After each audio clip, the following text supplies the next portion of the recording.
Okay, so for you, those of you who are just interested in getting an example, here is what I have made. So you can see here, it's a simple timer. It ticks up by 1 second increments. Eventually, would tick over to the minutes, and then it would tick over to the hours. Like I said, if you're just interested in the code and view an example, this is all the code I use to get this simple effect. You can pause the video now and just copy it at your leisure.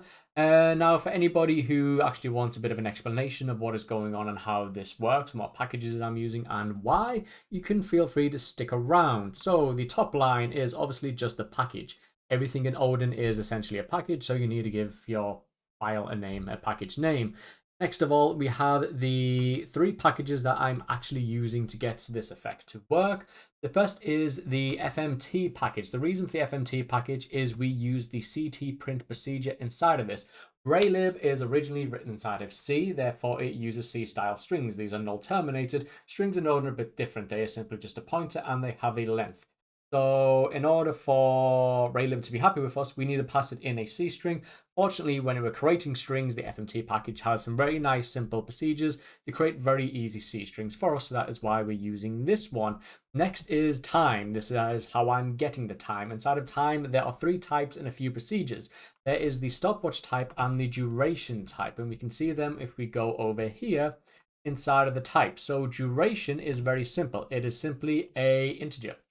It is a distinct integer, so you can't really do math or anything with it. You can only use it with other duration types or procedures that expect a duration, not just an integer, but that is all it is. Then secondly, we have a stopwatch type. So click inside of this, it is simply a struct. One part of the struct is a duration, which is why it's important that we also use that duration type later on. There is also a start time, which will tick up once we start the clock going, and a Boolean value to say, should this clock be ticking or should it not be? So if we go back into the code, the next thing I'm using is Raylib. Obviously, this is one of the best things about Odin because it has such a, I would say, a wide range of already it's not pre-created, but they already have the bindings created for a lot of libraries. So it's really easy to get some type of graphical representation up and going, which you have a program in C, C++, and have a low-level language, you know it's quite a pain just to get graphics going. You can do lots in the terminal, but there's a bit of a learning hassle to actually get a window to open up and display something to it. This is one of the reasons I really like Odin. We can use Raylib very easily inside of it, so that's why I'm using Raylib for this example. Of course, I could have just printed out to the console window, but let's face it, graphics are nicer, right? Next of all, we're just initializing a window using Raylib. I'm passing in the size of the window and giving it a name. That is all you need in Raylib to create something. And then we go down into these two lines here. This watch, so this is me creating an object of the stopwatch type. So what I'm doing is I'm saying, go over here inside of the struct, make me an object of that struct. And now to actually start the clock ticking, going up, up, up, what we need to do is there is a procedure called stopwatch start. There's a few procedures relating to stopwatches inside of this package. And you can see there's stop start and reset, stop duration, and you can get the clock from the stopwatch and stuff. So if we go to stop start, you can see that it just starts a stopwatch. One stops the stopwatch, and the restart will set everything back to 0.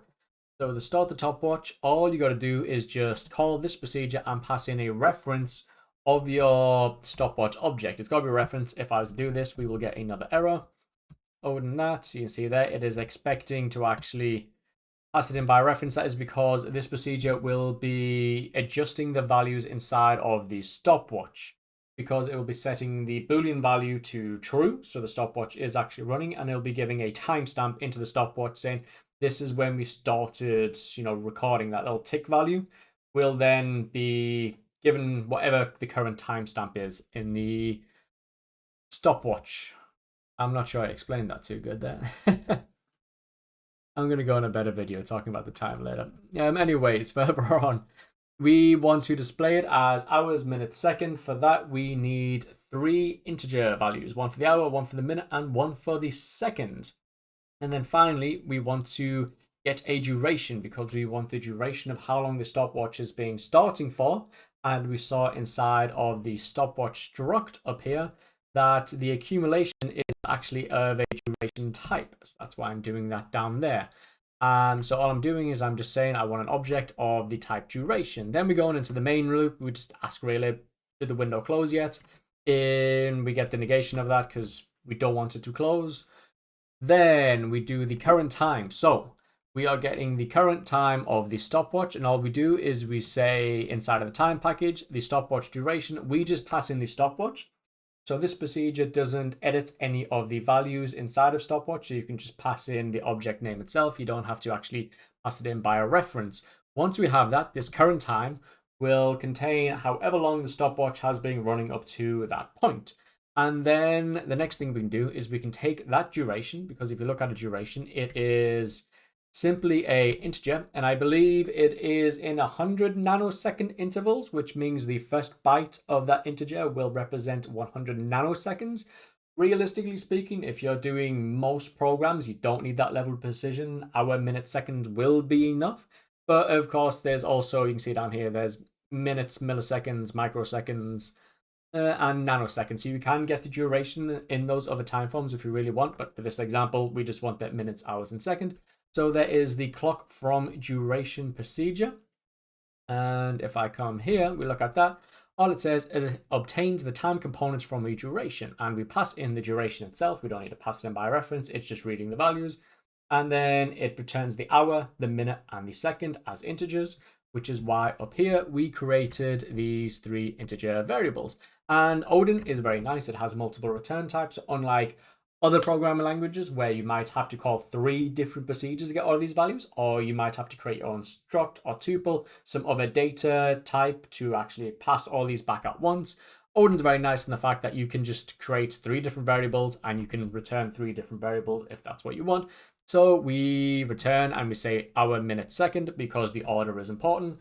As it returns the hour, minute, and then second, that is the order they're going to get returned from. That's why we pass it in like that, and we do that. Then what we want to do is we want to return the actual string. So we want to get those hour, minute, and second integers, and we want to cast them into a string. Now, because Odin, like many other low-level programming languages, you don't really have strings as a regular data type. They kind of, like in Python, you can say, make this a string, and it does this. In these lower level programming languages, you need to already have space allocated for the string, or you need to dynamically allocate memory for this string. Now, as this is a C string, like I said, we're using the ctprintf function. The C stands for C string. The T stands for temporary. Print, in this case, just means take this data and pass it to something, which is why sometimes when you use print quite commonly, you will print out to the console window, because you're taking that data and you're giving it to the standard output, and then it's pushing it to the console. And the F stands for format. Format means that we are going to have placeholder variables inside of our strings, which will be updated. So if you can see here, when we go out of this and we run the program, you can see that we have already 6 zeros. So the 2 zeros for the hour, the 2 zeros for the minute, and the 2 zeros for the seconds. And then they get overwritten as the time ticks up. And the way that works is with one of these formatted strings. So there's a different way I could have done this, but it's not as nice. All I could have done was the default value, if you've ever used a format string before. And this will still work, but it won't look as good, at least in my opinion. You see, the hours, minutes, and seconds, they're still going to tick up. But once that second gets to the 10-second mark, it's going to jump. It's going to be a little jarring. I don't think that is good from a design perspective. I think because everybody knows you can have at least 12 hours if you're using a 12-hour clock, or up to 24. You get 60 minutes and 60 seconds. Each one of them at one point will most likely hold onto 2 digits. So for that reason, I'm using the formatted string. And I want to actually display it quite nice, or as nice as I can. So for that reason, you do 0, 2. Probably just undo this like that. Yep. So if you want to do that, you do D for digits, because it's getting a numerical integer passed into it. And then you just do 0, 2. And that kind of gives a little bit of buffer to the digits. So if you come over here, and I was to just add I'm going to go ahead and say I could do 0, 4 there. It'll look a bit stupid, but you'll see the seconds should have 4 zeros on it. Again, this is going to look stupid because eventually it would tick up to 0. But I hope that illustrates the point of why I'm doing that, and also how you can get that extra 0 padding if you want it. Finally, we just go into the main drawing loop. We do the begin drawing to tell Raylib, hey, we're going to start drawing our stuff now. And then Raylib also has a nice way of just drawing text straight to the screen. The text isn't, the fanciest looking text in the world, but it saves a lot of hassle. You don't have to open up your own text files and stuff, or font files, I should say. So if you're just testing, learning, Raylib's very nice like that. It just has its own font already installed. So you can just go burr, and then you get this like big blocky pixely font. So you pass in the string that you want to give it to. You tell it where on the screen. So this is the starting X and Y location of that top left-hand corner. And then the string prints out from there. And then you need to say what color do you want the string to be printed to. Graylib, again, has a bunch of predefined constant colors inside of it. It also has a color type, but it's spelled like the American way. And I also think you can do something like this. So if I wanted a green string, red, green, blue, 255, 0, and then 255, that should print the string out green. Yeah, you can see there. So you just give it whatever color you want in red, green, and blue values. And then we are clearing the background and ending drawing. The last thing we're doing is we are freeing all and passing in the temporary context allocator. The reason for this is the T inside of the CT print F procedure stands for temporary, which means that Odin is going to return us a C string, but because in these lower level programming languages, they need to already kind of have the space predefined for them, or you need to allocate new space on the heap. What this method does is it allocates space on the heap, but passes it into the temporary allocator. This is a type of memory arena. Odin has memory arenas. If you know that the lifetime of some data, some object that you have is going to exist for about as long as other stuff, you can lump them together all in the same memory arena. And then instead of having to call delete, delete, delete, delete on them all at once, you can just group them in their memory arenas and then free them all at some point in your code. And as temporary allocator is a type of memory arena, you can just call free all, pass in the temporary allocator, and anything it has assigned over there, you can just delete it. Now, obviously, in this example, this is very small. I really probably didn't need to use the temporary allocator, but because this is, there is a frame here, it's quite an obvious place to delete everything and free up a load of memory. What you could have done is you could have done the defer keyword, and then I think if you passed in delete and then the C string here, this probably gives the same effect. But I don't want to do that. I want to do time string. I'm certain this would do the exact same thing for me. I'm not actually tested it out. I think that's the way that would work. Yeah. Oh, maybe I'll just break everything instead. I still need to get better at allocating memory myself in Odin. I don't know what I did wrong there. But yeah, that is my little example. I just wanted to do one more of these before I leave because it's Christmas time, so I didn't really have time to work on any big projects yet.